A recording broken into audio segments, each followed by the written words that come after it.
It happened on a Sunday morning inside St. Matthew's Baptist Church, the one place in Knoxville where everyone pretended to be holy while keeping score of everyone else's sins. I was sitting in the last pew clutching my hymnal when I heard my mother-in-law whisper to the woman beside her. She took Derek's bonus. Can you imagine $10,000 gone? Useless woman. My chest tightened, but I kept my eyes forward. The choir was singing about forgiveness, and all I could taste was salt and anger. 24 hours earlier, I had been standing in my tiny kitchen, staring at my phone screen, seeing the email from the hospital payroll department. Annual performance bonus, $10,000. My hands shook. After 5 years of endless overtime, the reward finally arrived. I thought about Ethan's tuition, the broken washing machine, the overdue bills. I smiled, whispering a prayer of gratitude. I should have known that good news does not survive long in my family. That evening, while I was frying chicken, my husband Derek walked in with his mother, Patricia. They spoke in low voices near the table. I heard my name, then silence. "We were just talking about the church," Patricia said sweetly. "They need donations for the new roof. Such a shame it's leaking again." Derek added, "Mom says everyone's pitching in.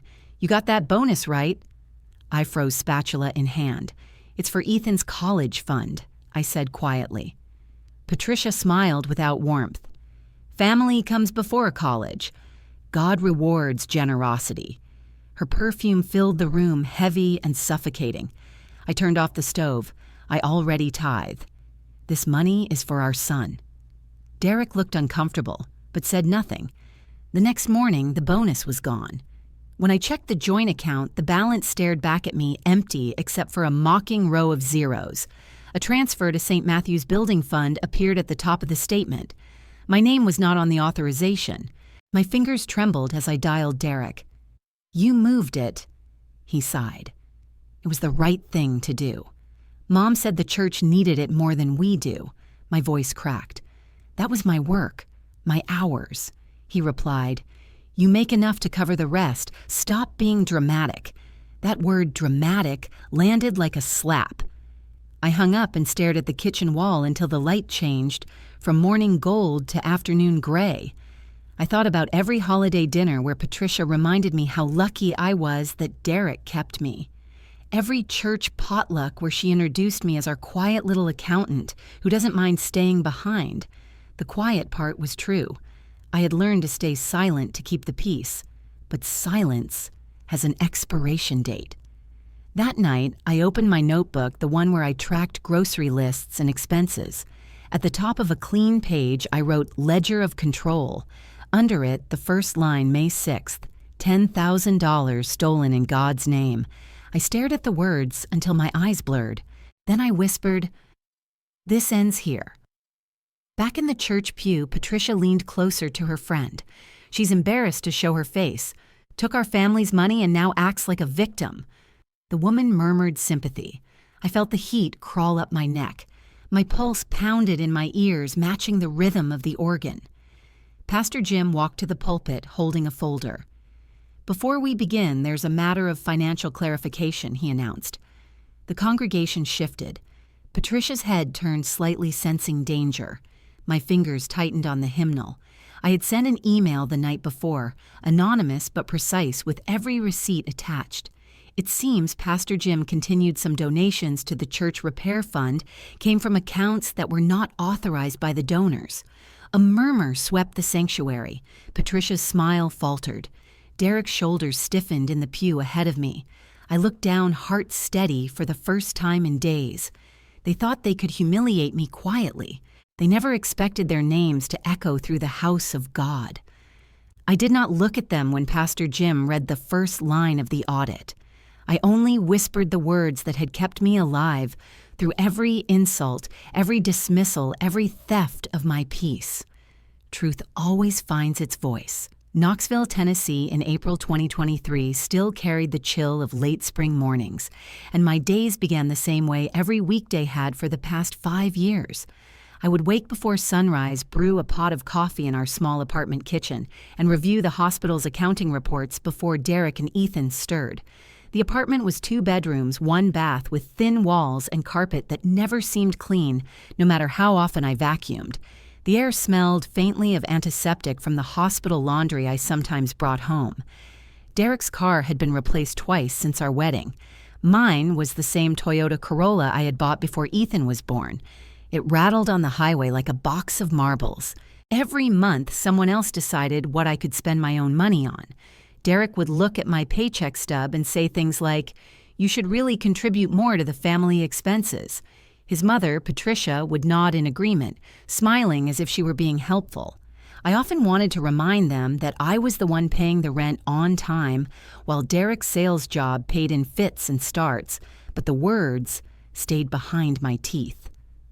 Life in Knoxville revolved around the church and the hospital. The community was tight, but judgment traveled faster than the mail. Patricia lived 3 streets over and appeared unannounced whenever she pleased, usually with gossip disguised as advice. She had an opinion about everything from our furniture to my hairstyle. "A woman reflects her home," she often said while dusting our shelves with her own rag. Derek never stopped her. He would say, "She just wants to help Marissa." Help always came with a price. At the hospital, I kept my head down, worked through lunch, and handled every messy spreadsheet that crossed my desk. My supervisor, Dr. Wilkins, once said, "You're the quiet backbone of this place." It sounded like praise, but it felt like a warning to stay invisible. I had learned that quiet women survived longer in loud households. Dinner at home was an exercise in endurance. Patricia joined us almost every night since Derek invited her after her husband passed. She preferred our cooking to her own. That evening she poked at her food and said, "You know your car makes that noise because you're not ambitious enough." Derek laughed softly and added, "She does have a point, Marissa. You could look for something better than hospital accounting." I pressed my lips together and continued eating. The sound of Ethan's fork scraping the plate filled the silence that followed. After dinner, Patricia turned the conversation toward the church again. "The pastor's wife is organizing another donation drive," she said. "Families like ours should lead by example." She looked directly at me as if generosity were a moral test I kept failing. I nodded and excused myself to wash the dishes. Through the running water, I heard Derek and his mother discussing the cost of the church roof repair. The words blended into a dull hum, but I caught Patricia saying, if Marissa learned to share, people would respect her more. Later that night, when Ethan came to say goodnight, he leaned against my doorway. His voice was small. "Mom, when will we move somewhere better?" I smiled and tucked his hair behind his ear. "Someday soon," I said. He nodded, pretending to believe me. After he left, I sat on the edge of the bed staring at the bills spread across the blanket. The credit card balance was growing again, and Derek had forgotten to transfer his part of the utilities. My chest tightened. I wanted to scream, but only sighed instead. Weekends followed the same routine. Saturday was grocery day. I clipped coupons, compared prices, and drove the Corolla to the discount store outside town. Sometimes the steering wheel vibrated so badly, I gripped it with both hands until my knuckles turned white. I imagined Patricia's voice saying, "A real woman would know how to manage her finances." I managed them fine. What I could not manage was the constant erosion of self-worth that came from being reminded of my place. Sundays were devoted to church. I would dress modestly, sit beside Patricia and Derek, and listen to sermons about humility and service. People smiled politely at me, but looked at Patricia for cues before speaking. The church women whispered about whose children were thriving, whose marriages were faltering, and whose donations were generous. I learned that silence was safer than honesty. When the hymns began, I sang quietly, eyes fixed on the same stained glass window that depicted a dove rising toward light. Sometimes I imagined myself as that bird wings aching but determined. The days bled together. Work, home, church, repeat. Ethan's laughter was my only reminder that life could still hold joy. He loved science and had started talking about college, about seeing more than Knoxville. I told him he would, even as my stomach knotted at the thought of tuition we could not afford. One Thursday afternoon, the office air conditioner broke again, and I stayed late reconciling the payroll reports. My computer pinged with a new email from HR. Annual performance bonus, congratulations. I blinked twice, thinking it was a mistake, but the attached statement showed the numbers clearly. $10,000 after taxes and years of unnoticed overtime. My throat tightened. I whispered, "Thank you." I looked out the window.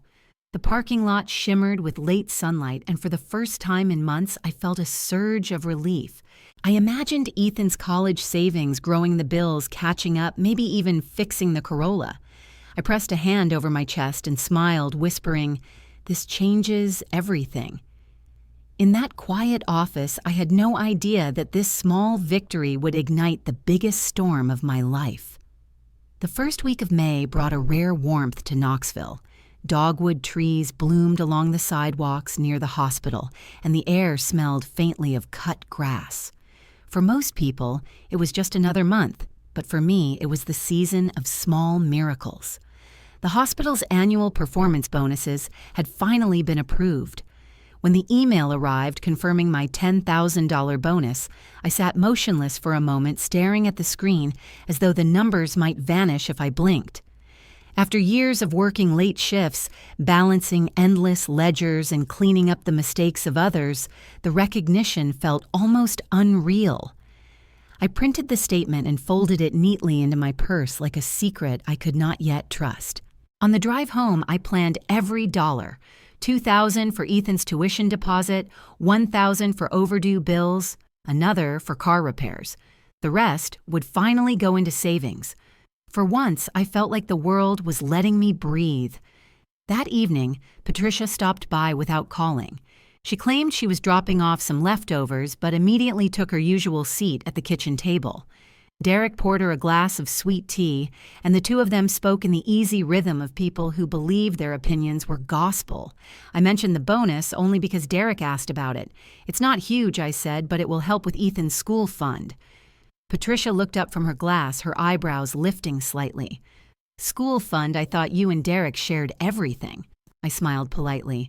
"We do, but this one I'll keep separate for Ethan's future." Her expression hardened almost imperceptibly, a tiny crack in her polite mask.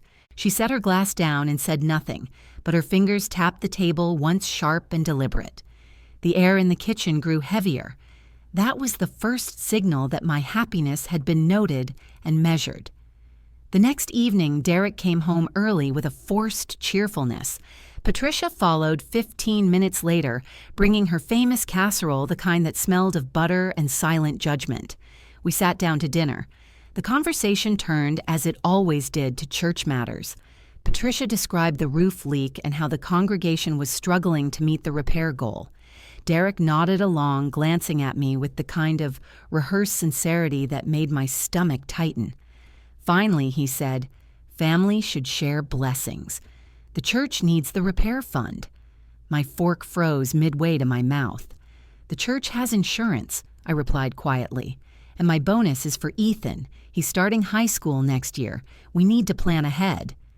Patricia let out a small laugh. "You act like $10,000 will change your life. God blesses those who give, Marissa. You of all people should know that." Her tone was soft, but the words sliced clean. Derek reached for my hand as if to calm me. "Mom's right," he said. "We can always make more money. Think of how good it will feel to help." I pulled my hand back. Help with what? Buying another stained glass window while we still rent an apartment?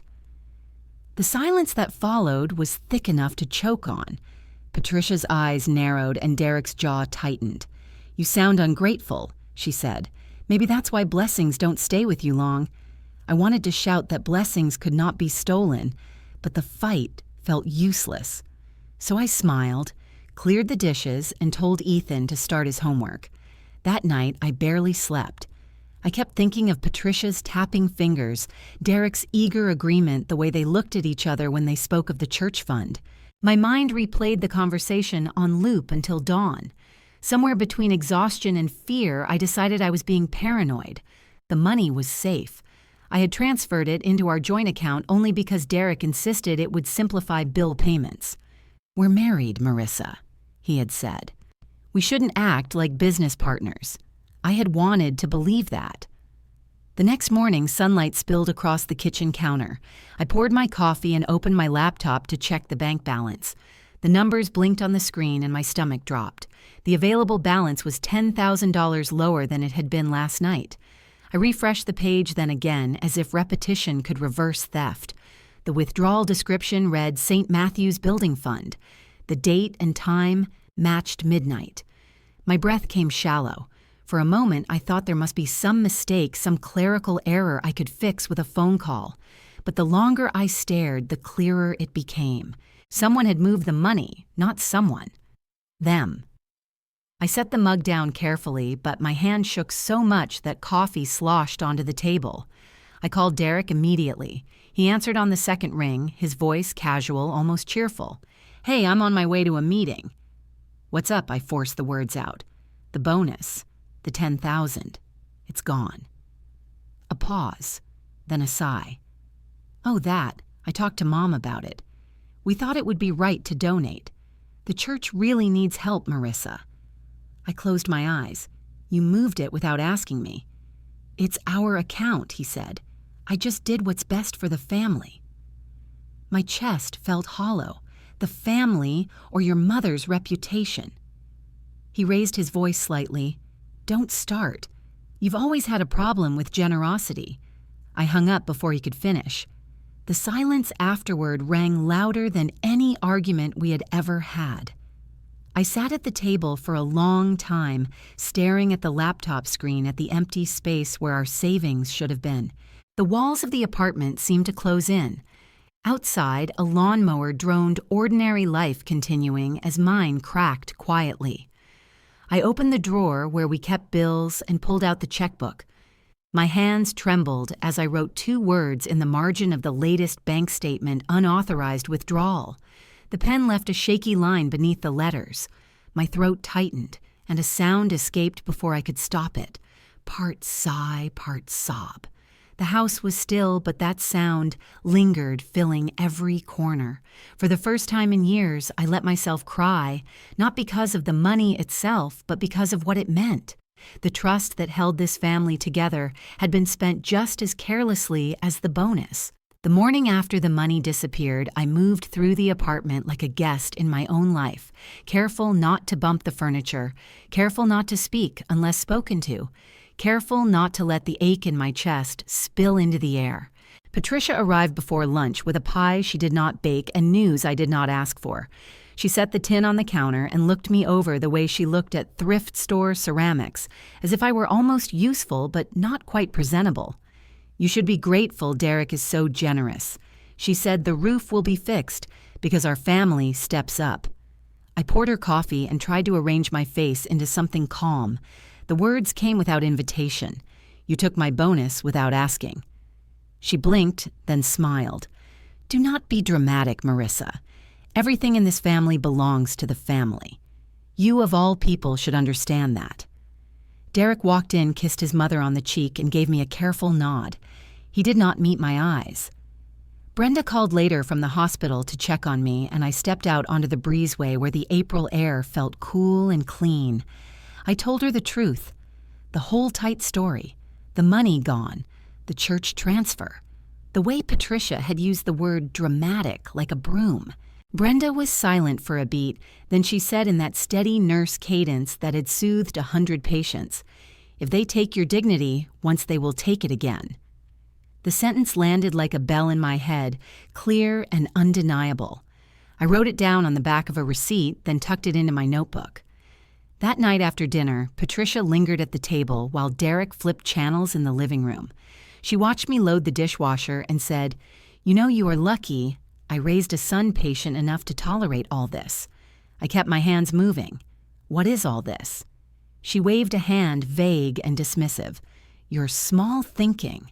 Your car that sounds like a rattle. Your stubborn habit of holding on to pennies that should be shared." She smoothed her blouse and added with a sweet smile that had no sweetness. "Some women would kill to have what you have. A husband, a church, a name that steadies a room." I closed the dishwasher and swallowed hard. When she left, I went to the bedroom and sat on the edge of the bed with my notebook. On a fresh page, I wrote a title in block letters, Ledger of Control. Under it, I began to list every incident I could remember, each one a small weight that had pulled me lower without my noticing, demanded I pay for church dinner, fell asleep during sermon, then blamed me for not waking him, called incompetent at work to a friend on speaker, insisted I move my paycheck into the joint account to prove loyalty, told me to stop talking when I tried to explain a budget, warned me that children suffer when mothers make scenes. I kept writing until the lines blurred, then I closed the book and pressed it to my chest like a life jacket. The next afternoon, I overheard Derek on the phone in the dining room while I folded laundry in the hallway. His voice had a tone I recognized, the casual brag of a man who believes the world confirms his worth. "Mom says, we did the right thing," he said. "She says Marissa will get over it." There was a pause, then a laugh. "Come on, you know her. She's just a clerk. She should be grateful anyone puts up with her moods." I could not stop my hands from shaking. A shirt slipped to the floor. I picked it up and carried the basket to our bedroom, where Ethan was finishing homework at the desk we had found at a yard sale. He looked up, saw my face, and frowned. "Mom, are you okay?" I forced a smile the kind mothers learn when their hearts are breaking and the world keeps asking them to set the table. "I am fine, sweetheart. Start your science chapter. I will quiz you in a minute." He nodded. His pencil moved without conviction. That evening during dishes, Derek tried to fix everything with the softness that always comes one day too late. He leaned against the counter and said, "You know I love you. We are a team. The church is part of us." I set a glass in the rack and said nothing. He added, "You are lucky I stay with you when you get like this." Most men would not. The words hit with the dull thud of something thrown often. I dried my hands and stepped past him to the table where my notebook lay. I opened it to the list and added a new line. Said I should be lucky he stays. The page grew heavier. The next morning I met Brenda in the hospital cafeteria before my shift. She slid a coffee across the table and waited until I looked at her. "You are not crazy," she said. "This is how control works. It smiles and calls you dramatic. It takes and calls it giving. It insults and calls it love." Her voice dropped. "If they take your dignity, once they will take it again." I nodded and told her I had started writing it all down. She squeezed my hand. "Good. Paper does not gaslight you." Back home that night, I found Ethan in the hallway near the kitchen, pressed flat to the wall like a shadow. Voices carried from the living room. Patricia said she is just lucky Derek tolerates her. Derek murmured something I could not catch. Ethan looked up at me with wet eyes. "Mom, is that true?" My throat closed. I gathered him in the way I had when he was small and afraid of thunderstorms. "No," I said into his hair. "It is not true." We stood there until the voices in the next room faded into the television. When he pulled back, his cheeks were shiny and his jaw set in a way I had not seen before. "Can we move?" he asked. "I want a place where you are not sad all the time." The question cut through everything false and left only the core. I said, "We will." After Ethan went to bed, I sat at the kitchen table with my notebook again. The apartment hummed with the sounds of ordinary life, the refrigerator motor, the distant whoosh of cars on the highway, the neighbor's radio. I read the list from the top, each line a small robbery, each line proof that what was happening had not begun with money, that the theft of $10,000 was only the first thing you could see. Under the last entry, I wrote a sentence I had never written before. "I am not obligated to be small to keep the peace." The room felt different after the ink dried. It was as if I had opened a window that had been painted shut for years. On Sunday morning, I sat through the service with my face composed and my hands steady. Patricia whispered to anyone who would listen. Derek bowed his head and kept it there. Pastor Jim spoke about truth, how it arrives like rain, inconvenient and cleansing. After the benediction, I walked past the fellowship hall where the committee collected donations for the roof. Patricia reached out as I passed and touched my sleeve. "Do not make a scene," she said softly. "People are watching." I met her eyes and saw for the first time a thin line of worry running through her certainty.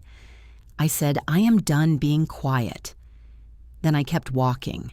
That afternoon, I took out the bank statements, photocopied the page with the building fund transfer, and slid the copy into my notebook behind the ledger.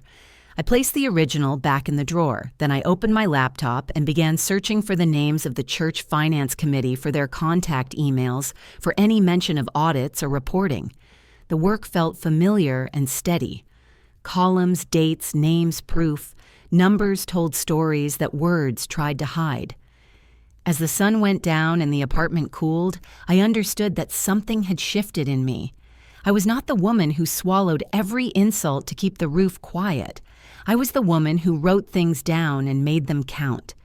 When Derek came home, he smelled like aftershave and rain. He stood in the doorway and said, "We should not fight. It makes you look ungrateful in front of the church." I closed the notebook and answered in a voice that surprised us both.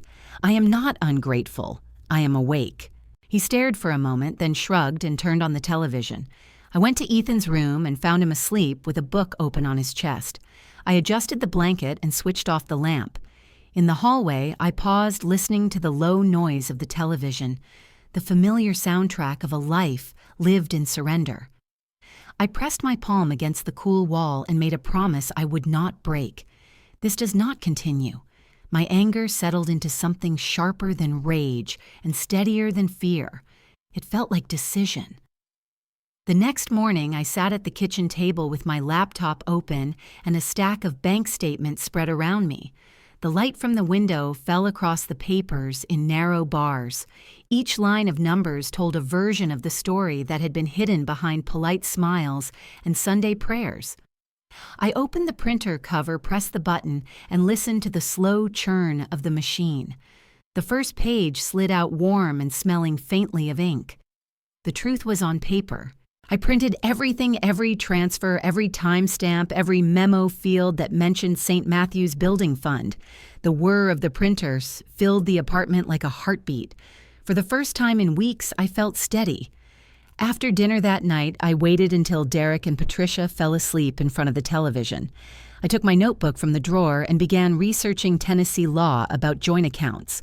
The words were clinical, but I read them as if they were a map out of a burning building. Funds in a joint account belong to all parties, unless proven otherwise. I kept reading. Withdrawals made without consent may constitute misappropriation if one party can establish sole ownership of the funds. I underlined the phrase sole ownership. The bonus had been deposited from my payroll directly into the joint account. I printed the deposit record and placed it beside the withdrawal slip. One showed origin, the other showed loss. Together, they told a truth that no sermon could disguise. Over the next few days, I moved through life like a shadow of my former self. At the hospital, I smiled when colleagues asked about my weekend. At church meetings, I nodded when Patricia spoke about community generosity. At home, I made dinner, folded laundry, and watched Derek check his phone with the detachment of a scientist observing an experiment. Inside, something colder and more focused replaced my anger. Revenge, I decided, would not be loud. It would be precise. Friday afternoon, Brenda found me in the hospital cafeteria hunched over a legal pad. She set down 2 coffees and said, "You look like you are preparing for war." I looked up, meeting her eyes. Maybe I am. I told her about the research, the printing, the joint account statute. She listened, nodding slowly, and then leaned closer. "You should talk to someone who understands how that church handles its money." I frowned. "Who would tell me that?" She smiled. "Pastor Jim's wife works in the billing department. Quiet woman. Fair. I think God might have placed her in your path. Maybe he needed an accountant after all." The sentence caught me off guard, and for a moment I laughed, the sound breaking the heaviness between us. Later that evening, Brenda arranged for us to meet at the small diner across from the hospital. Pastor Jim's wife, Marianne, arrived with a cautious smile and eyes that missed nothing. She wore no jewelry except a plain gold wedding band. I introduced myself simply. "Thank you for meeting me." She nodded. "Brenda tells me you have a concern." I hesitated, measuring how much to reveal. I explained the transfer, the amount, the date, how it had been done without my consent. I handed her a printed copy of the transaction. Her eyes scanned it quickly, then she folded the paper neatly. "I cannot speak for church finances," she said carefully, "but I can tell you that every large donation must be logged and verified by the finance committee. If someone added a personal check or transfer without paperwork, it would stand out." I exhaled slowly. "What happens if the committee finds irregularities?" She looked up. "They report them to the state board." Her voice lowered. "It has happened before." We left the diner after dark. The parking lot lights reflected off wet asphalt, and I stood for a moment watching Marianne's car disappear down the road. Brenda touched my arm. "Are you ready for this?" I nodded. Ready is not the word, but yes. That night I created a new email address, something untraceable to me. I composed a message to the church finance committee. "Someone may be misusing donations intended for the building fund. Attached are transaction records from an account used without authorization." I hesitated before hitting send, then added one final line. "The truth is in your books." When I clicked the button, a calm I had not felt in months settled over me. The email vanished into the ether, carrying the evidence that would soon land where gossip could not twist it. The days that followed were strangely quiet. Derek went about his routines, unaware of the storm forming around him. Patricia called twice to discuss upcoming church luncheons, her voice syrupy and confident. I answered politely, even agreeing to bake something for the Sunday fundraiser. My composure unsettled them. At work, Brenda checked on me every morning. She said, "You are glowing." I told her I am just sleeping better. We both knew that was not the reason. On Saturday night, I ironed Ethan's shirt for church and laid out my own modest dress. The act felt ceremonial, like polishing armor. I caught my reflection in the mirror and almost did not recognize the woman looking back. There was still fatigue in my eyes, but beneath it, something sharper. I thought about the ledger I had been keeping. Next to the last entry, I wrote a new line: "Prepared evidence, sent truth." I closed the notebook, slid it into my purse, and checked the time. Sunday morning dawned clear and bright. Birds gathered on the church fence, their chatter light against the hum of parking cars. Inside, people greeted one another with hugs and practiced warmth. Patricia was already near the front pew, whispering to a cluster of women. Derek stood beside her, his hand resting lightly on the hymnal. I took a seat near the back, close enough to see, but far enough to be invisible. Ethan sat next to me, fidgeting with the corner of his bulletin. He whispered, "Are you okay?" I smiled. Better than okay. The choir began their opening song, and I let the music roll over me without really hearing it. My attention was fixed on the side door where the finance committee usually entered. Midway through the sermon, Pastor Jim's expression changed. He paused, looked toward the deacon who had just approached him with a folder, and then cleared his throat. The congregation shifted uneasily. He said, "There is a brief matter we must address before closing." My pulse quickened. Patricia glanced around, her smile tightening as whispers rippled across the pews. I kept my eyes forward, steady, composed. The rest would unfold soon enough, but in that suspended moment, the world felt balanced again. I had spent years apologizing, shrinking. Now I was something different, a quiet force that no longer waited for permission. As the organ began to play the final hymn, I tilted my head slightly, watching Patricia lean toward Derek, confusion beginning to crease her face. The committee would meet with the pastor after service. Names would be read, receipts examined. My hands rested calmly on my lap. In a few minutes, truth would walk into the light wearing its own armor. And when it did, I would not need to say a single word. Sunday came with the sound of bells and restless whispers. The sun hung high over St. Matthew's Baptist, casting thin beams through the stained glass that painted the congregation in trembling colors. The air inside was heavy with perfume and anticipation, the kind that comes before a storm. The pews were full, every seat taken, every fan fluttering lazily in the June heat. I sat near the back, my purse resting against my leg, my notebook inside. Ethan sat beside me, his eyes on the altar but his mind somewhere else. Brenda had chosen a seat a few rows ahead, her presence silent but solid. The choir finished the opening hymn and Pastor Jim stepped up to the podium, papers in hand.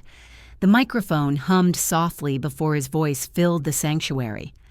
Brothers and sisters, before we begin today's message, there is an important matter concerning our repair fund that requires transparency. A ripple moved through the crowd, the faint sound of people shifting, turning, leaning closer. Patricia's laugh carried from the front pew, high and dismissive. Derek sat stiffly beside her shoulders, squared jaw tight. Pastor Jim continued, his voice calm but firm. As many of you know, our church has been collecting donations for several months to repair the sanctuary roof. In recent weeks, discrepancies have been discovered in the records. The Finance Committee has completed a preliminary review. A soft gasp moved through the room, quick and collective. The pastor adjusted his glasses, looked down at the list in his hands, and said, "The names of the individuals connected to these irregular transfers are Marissa Cole and Derek Cole." The sound that followed was not silence, but the slow inhale of disbelief. Patricia froze her hands, gripping her purse as though it might steady her. Derek's head snapped toward her, his face draining of color. Around them, whispers bloomed like fire spreading through dry grass. Did she steal from her daughter-in-law? Someone murmured, voice sharp and low. Others bent closer, whispering behind raised hands. The choir director lowered her baton. One of the deacons exchanged a glance with his wife. The sanctuary became a chamber of judgment, every eye either staring or pretending not to. Pastor Jim cleared his throat. The investigation suggests that funds were transferred into the building account from a personal joint account without consent from all owners. As a faith community, we believe in integrity and restitution. Until the matter is resolved, both parties are suspended from financial duties within the church. Patricia rose halfway from her seat, her voice slicing through the murmurs. "That is a lie. This is an attack on my family." She pointed toward the back pew where I sat. Marissa set me up. She always hated this church. All heads turned in unison, a slow wave of attention rolling back to me. I remained seated, hands folded in my lap, my gaze fixed on the pastor. The light from the stained glass cast a red stripe across my face. I met her eyes and said nothing. My silence was its own confession of truth. Pastor Jim raised a hand. "Sister Cole, please. This matter will be handled through proper channels. The committee has documentation." He gestured toward the folder in front of him. Several pages slid loose, covered in printed bank records. My breath came slow and even. The truth did not need my voice anymore. It was there, printed, stamped, and signed. The microphone crackled. A baby cried somewhere in the back. Patricia sank slowly into her seat, her lips moving in disbelief. Derek reached for her arm, but she pulled away. I watched the movement, small and sharp like a string snapping. The pastor spoke again, softer now. "This is a reminder that stewardship is a sacred duty. What we do in darkness is still seen in the light." His words hung in the air, heavy with the echo of something larger than the moment. The choir began a low hum, uncertain but obedient. Around me, people whispered again, the rhythm of gossip resuming, reshaping itself into new sentences. Some glances held pity, others satisfaction. I felt none of it, only release. The service ended early. People lingered near the aisles, pretending to straighten hymnals while feeding on the unfolding drama. Patricia stood at the front, trying to regain composure. Her voice rose again, brittle and desperate. "You think you can humiliate me? We did nothing wrong. Marissa, tell them." I stood then, smoothing my skirt, and walked slowly down the aisle. Each step echoed against the tile, steady as a drumbeat. When I reached the front, I stopped a few feet from her. Everyone watched the sanctuary so still I could hear the creak of the ceiling fans. She glared at me, tears gathering at the corners of her eyes. "You sent those emails. You wanted this." I looked at her for a long moment before answering. What I wanted was honesty. What happens after that is not up to me." My voice was calm, almost quiet, but it carried. Someone in the back whispered, "Amen." Patricia's expression cracked. She turned to Pastor Jim. "You cannot let this stand." He met her gaze with measured sorrow. "It already stands, Sister Cole." For a second, everything slowed. The hum of conversation faded. Derek's face hardened, his hand rubbing the back of his neck. Ethan clutched the hymnal beside me, knuckles white. I glanced at him, gave the faintest nod, and he relaxed slightly. Patricia's shoulders slumped. She tried to gather her purse, but the papers on her lap slipped to the floor, scattering across the aisle. The noise they made was small, but everyone heard it. She bent to pick them up, hands shaking. Derek looked away, refusing to help. As I turned to leave, the choir began another song, a hymn about redemption. The irony was thick enough to taste. I walked down the aisle, slowly feeling the weight of dozens of eyes following me. Brenda caught my gaze from her pew and gave a small nod. Outside, the sunlight hit like truth itself, too bright to hide in. I stood on the church steps, breathing the warm air, listening as the doors opened behind me. Fragments of conversation spilled out, a mixture of shock and satisfaction. Some voices said she deserved it. Others said, "Poor Patricia." The words washed over me like wind. Derek emerged last, his face pale and drawn. He did not speak. He simply walked past me toward the parking lot. Patricia followed a few steps behind her. Composure fractured her eyes, unfocused. For the first time in years, I felt taller standing beside her. She stopped at the edge of the sidewalk and turned to me. "You will regret this," she said. Her voice was low, trembling. I met her gaze and said, "Maybe, but not today." Then I walked away. In the car, Ethan sat quietly watching me. After a minute, he said, "Are we in trouble?" I started the engine and looked at him through the rearview mirror. "No, sweetheart. We are just free." He smiled, a small, uncertain thing, but real. As we drove home, the radio played softly a gospel song about mercy and truth. For once, the lyrics did not feel like a sermon. They felt like balance. That evening, the church board released a statement confirming the audit and thanking the anonymous source for bringing it forward. Brenda called just to say, "It is done." I told her, "It is only beginning." She laughed, knowing what I meant. Inside the quiet apartment, I sat at the kitchen table and opened my notebook. Under the last line, I wrote Sunday, June 11th. Truth delivered itself.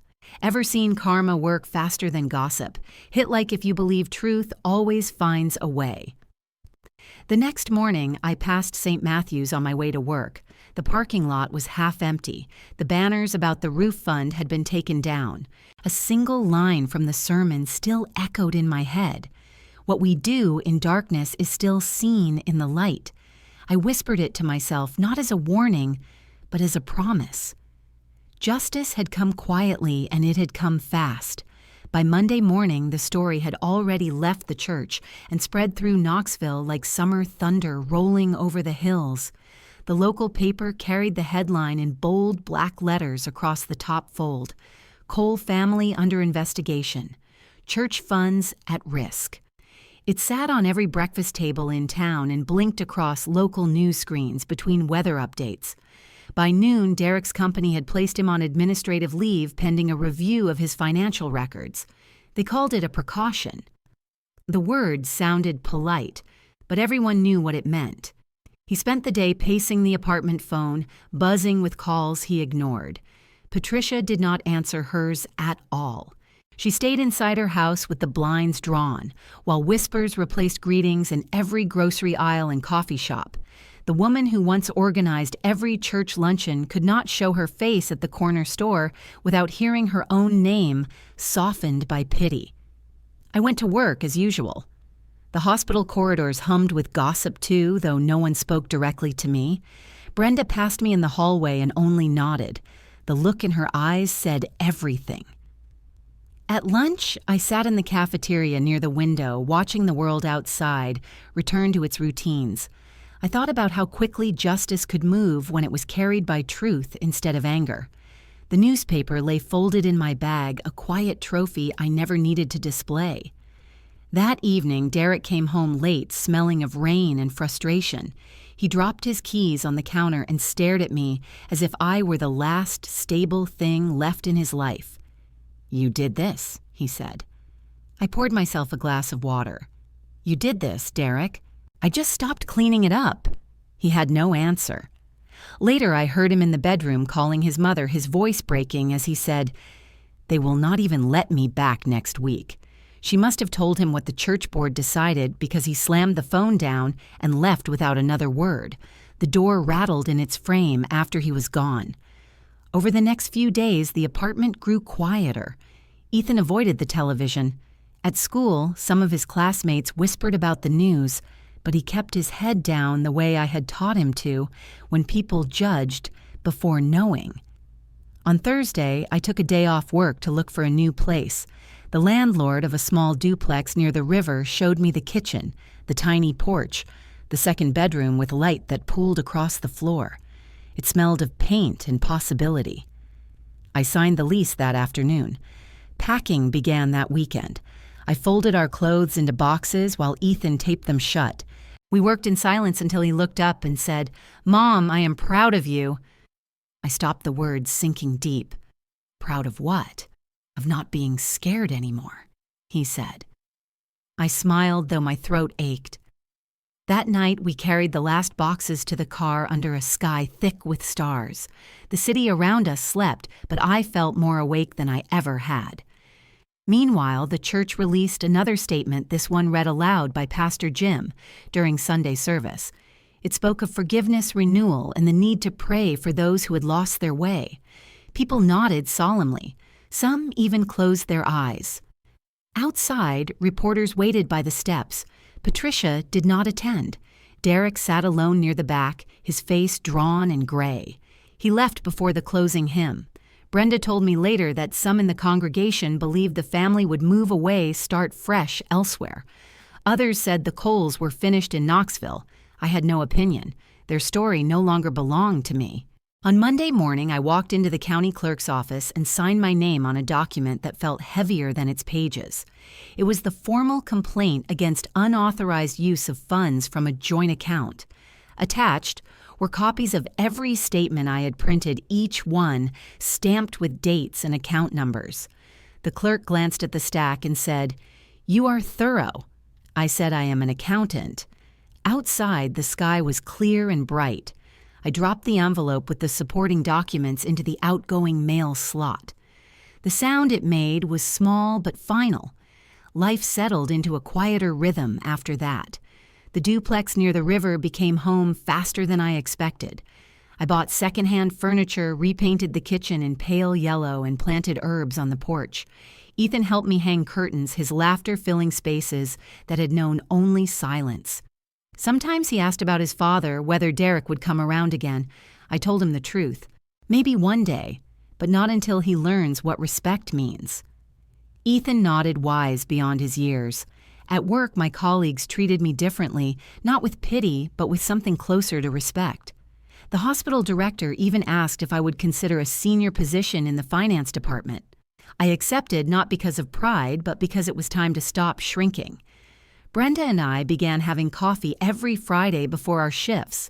She liked to joke that divine accounting never misses a transaction. Every time she said it, I felt a little lighter. Occasionally, I drove past St. Matthew's. The new roof gleamed under the summer sun, proof that even broken places can be mended. The parking lot was never as full as before.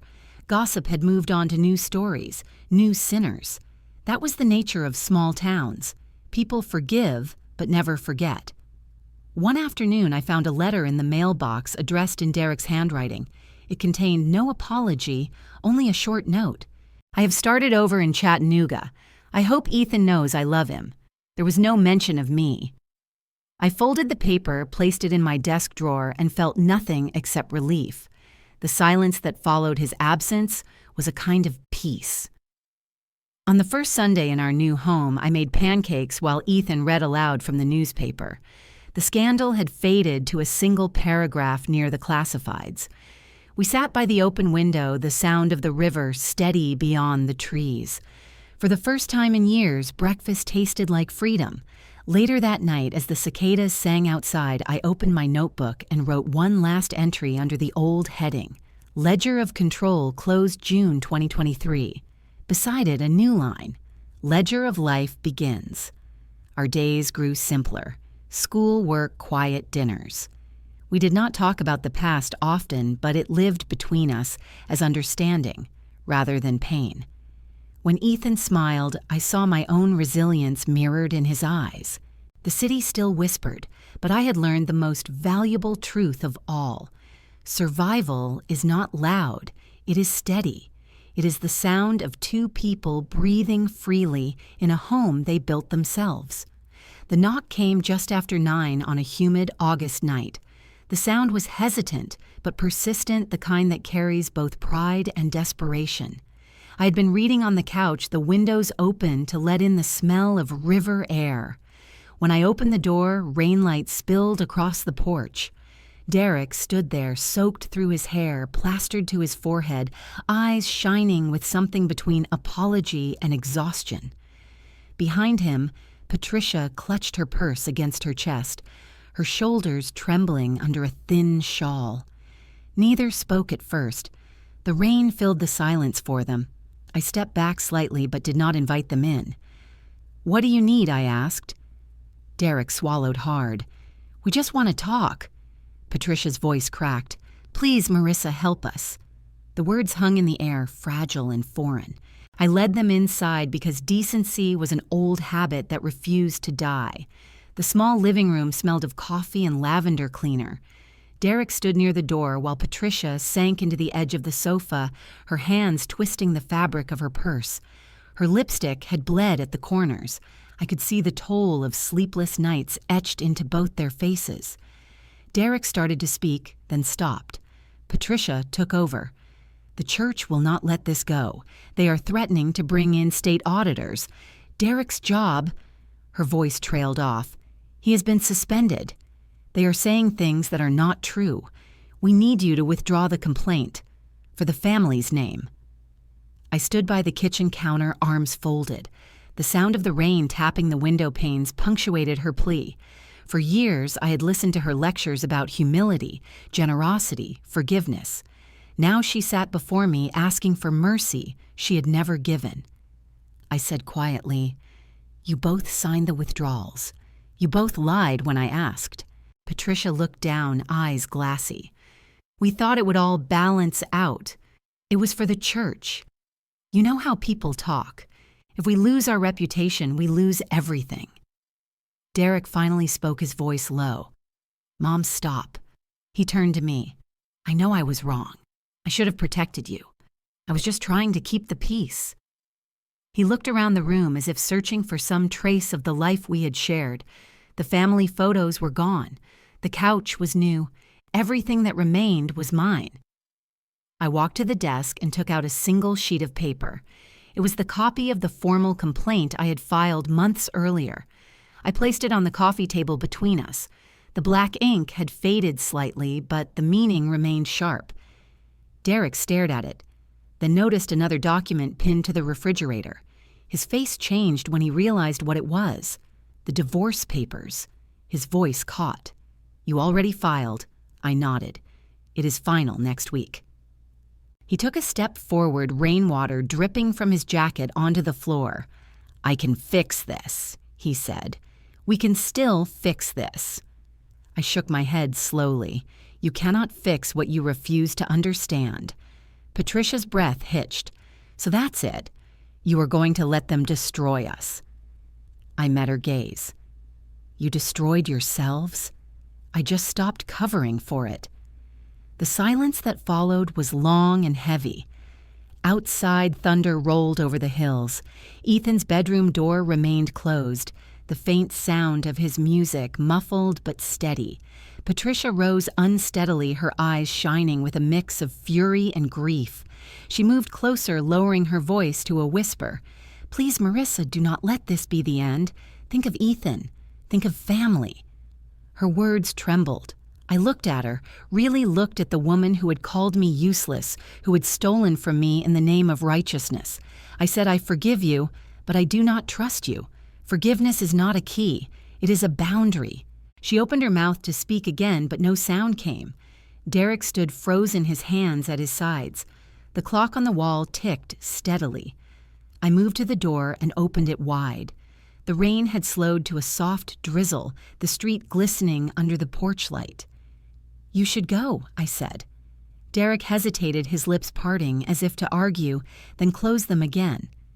Patricia looked at me one last time, eyes hollow. For a moment, I almost saw the shadow of the woman I had once tried to please. Then she turned and walked out. Derek followed his steps, heavy against the wet wood. When the door shut behind them, the sound echoed through the small house, like the closing of a chapter. I leaned against it for a moment, listening to the faint rumble of their car, starting the tires, crunching over gravel, the noise fading into the distance. The house was still. The smell of rain lingered. I crossed the room and looked at the divorce papers, the ink dry, the signatures final. "Job done," I whispered to the quiet. I made tea and sat by the window. The rain began again, softer now, a rhythm that matched my heartbeat. Ethan came out of his room, sleepy-eyed. "Were they here?" he asked. I nodded. "Did you tell them no?" I smiled. I told them the truth. He leaned against my shoulder. "Good." Outside, the streetlights reflected off puddles, small mirrors of the world we had left behind. For the first time in a long time, the silence around us did not feel empty. It felt earned. Autumn settled gently over Knoxville, painting the trees along the river in bronze and copper. The air carried the faint scent of wood smoke, and life had begun to unfold in softer rhythms. By October, the echoes of the scandal had faded into memory, and the city had found a new story to gossip about. But for me, something larger had begun. The hospital approved my proposal for a small community initiative to educate women about personal finance. What started as a spreadsheet on my kitchen table became the blueprint for something real. I called it the Cole Women's Financial Freedom Fund, not out of pride, but to reclaim a name once used to shame. When the paperwork cleared, I stood outside the community center one crisp morning, the ribbons strung across the entrance fluttering in the breeze.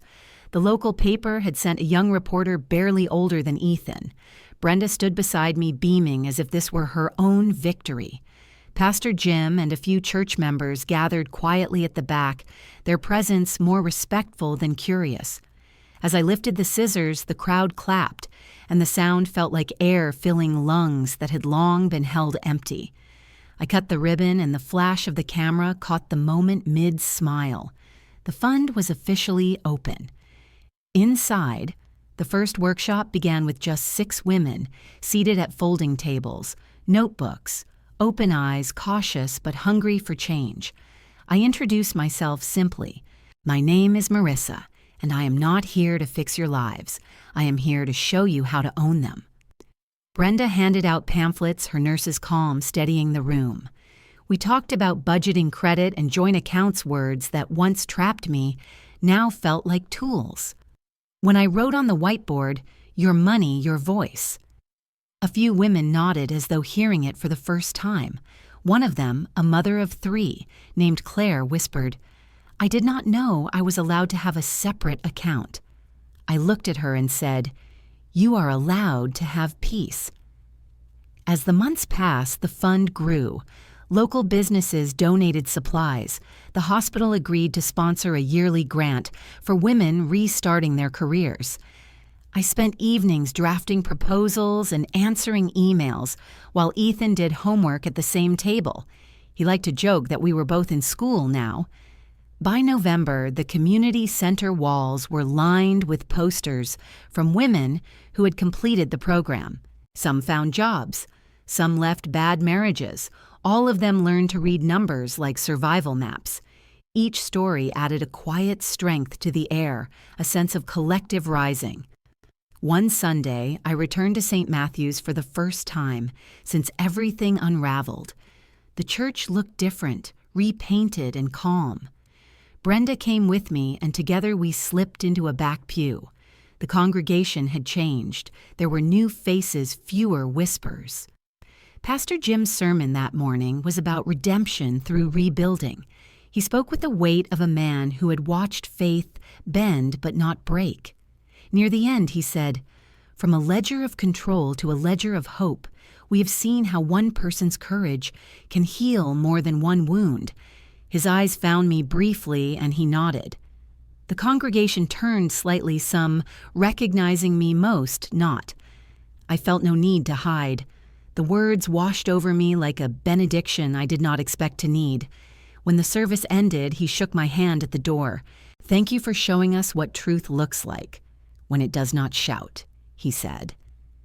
I smiled and told him, "Truth never shouts, Pastor. It just waits for quiet." That evening, I returned home to find an envelope on the porch addressed in unfamiliar handwriting. Inside was a short letter from a woman in Chattanooga. "Because of you, I left his house. I opened my own account. I'm scared, but free." The paper trembled slightly in my hands as I read it.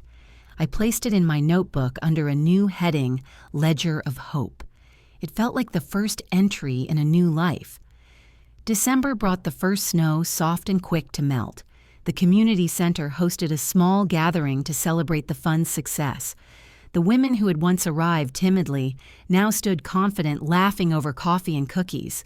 Ethan helped set up chairs, proud in his new volunteer badge. Brenda gave a short speech about resilience, her voice cracking at the end. She pointed to me and said she turned survival into structure. The room applauded, and I caught Ethan watching me with that same quiet pride he had shown the night we packed boxes. I realized then that everything I had lost had cleared space for this moment. After the celebration, Pastor Jim approached me with a small wooden plaque engraved with a single line, "Freedom counts too." He smiled. "I thought it belonged in your office." I traced the letters with my fingers. It was the simplest truth I had ever held. The holidays arrived quietly. Ethan and I decorated a small tree by the window of the duplex. We strung lights across the porch, their reflections flickering on the river below. On Christmas morning, we exchanged small gifts, nothing extravagant, just tokens of a new kind of peace. He gave me a notebook with a note inside for your next ledger. I laughed and promised to fill it with better numbers. As the year drew to a close, I found myself sitting on the porch one evening, watching the sunset bleed into the horizon. The air was cool, carrying the faint sound of church bells in the distance. Ethan sat beside me sipping cocoa, his legs tucked under a blanket. The sky glowed orange, then faded to lavender. He asked quietly, "Do you ever think about them?" "Sometimes," I said, "but not with anger." He nodded. "Me too." We sat there in silence, the kind that feels full rather than empty. Inside the house, the phone buzzed with new messages, requests for workshops, notes from women wanting to share their stories. I let it ring. For now, it was enough to sit in this moment, the hum of crickets blending with the rustle of leaves. The world beyond our porch was still complicated, still flawed, but inside these walls, we had rebuilt something that could not be stolen. The sun slipped lower, the light softening on the water. I thought about the journey from that night of the stolen bonus to this calm evening, about every ledger I had written, of control, of truth, of hope. Each one had been a chapter in the same long accounting of courage. When the last bit of light disappeared and the air cooled to quiet, I whispered to no one in particular, "We're home." And this time it was true. By June of 2024, the river had turned slow and silver again, the air heavy with summer and the sound of cicadas. Life had settled into its quiet shape. Ethan had finished high school and was waiting for college decisions, his shoulders taller, his voice steadier. The duplex had served us well, but we were ready for something of our own. One morning, I drove past a small house on the edge of town, pale blue with white shutters and a porch that faced the sunrise. The for sale sign leaned slightly in the grass. Within a month, it was ours. The day we moved in, the sky was clear and wide. Ethan carried the last box through the door and said, "It smells like beginnings." I laughed and told him that was just new paint and freedom. We filled the rooms slowly. A thrifted couch, a dining table from a friend, a vase of wildflowers on the windowsill. Brenda helped hang curtains, claiming the color would make the mornings softer. The first night we slept there, I woke to the sound of rain tapping the roof and thought about how far we had come from the apartment where every storm had felt like warning. This one sounded like blessing. A few weeks later, a letter arrived addressed in unfamiliar handwriting. Inside was a notice from a law office in Chattanooga. Marissa Cole had passed away quietly at her home. There would be a small service, no public announcement. Derek was listed as the only family in attendance. I sat at the kitchen table for a long time, holding the letter. My first feeling was not anger or pity, only an odd stillness.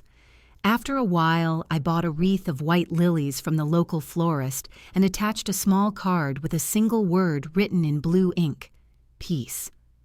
I asked the florist to deliver it to the chapel. The next morning, Brenda brought over coffee and said she had heard. I told her I had sent flowers. She nodded. That was kind, she said. I shook my head. It was necessary. On the day of the service, the sky was overcast. I imagined Derek standing alone among the empty pews, the sound of the organ echoing in the hollow space. Patricia had always cared about appearances.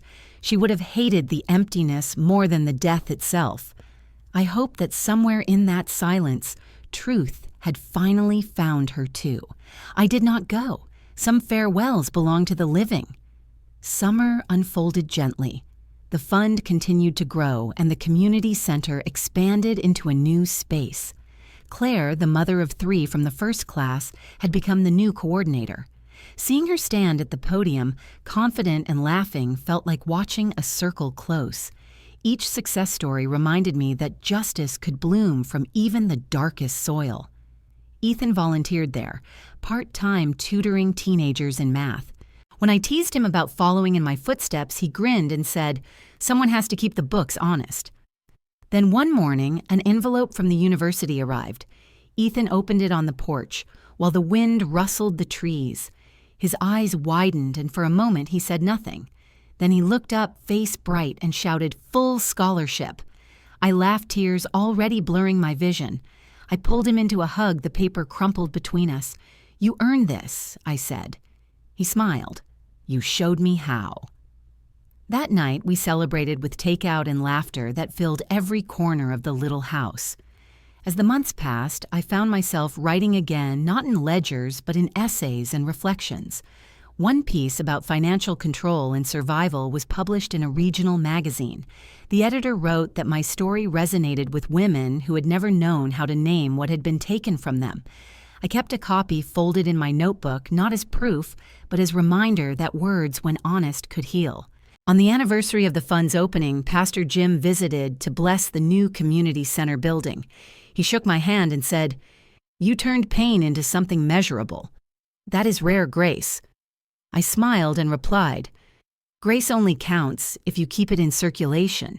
He laughed, and for a moment the past felt far away enough to touch without burning. By winter, Derek sent a short note from somewhere out west. It held no apology, only an update that he had found work and that the past was behind him. I did not reply. Some stories are better left at their ending. The house became our sanctuary. On weekends, Ethan and I painted the porch rails, white-planted herbs along the walkway, and learned the rhythm of quiet days. When the air cooled at night, we sat outside watching the sky fade from gold to violet. He would ask about my workshops, and I would ask about his plans. One evening, he said, "Mom, do you ever think about what forgiveness really means?" I looked at him, the same eyes that had once watched me cry in a cramped hallway, now older and sure. "Forgiveness is not letting them back in," I said slowly. "It is letting yourself move on." He nodded, and the conversation ended there, perfect in its simplicity. The following morning, I walked by the river where everything had begun. The water moved steady and quiet, reflecting the first light of day. I thought about every ledger I had kept, every number that once represented loss, now transformed into proof of resilience. The past no longer felt like a wound, it felt like a foundation. That night, as the cicadas hummed and the sky turned dark blue, I sat on the porch beside Ethan. The lights from the city glimmered faintly in the distance. He leaned back in his chair, his scholarship letter framed inside the house. I said softly, "You know, I used to think freedom was silence." He glanced over. "What is it now?" I smiled. Choice. We watched the horizon until the last trace of sun disappeared and the night settled around us like a gentle promise. Would you forgive if it cost your peace? Share your story below.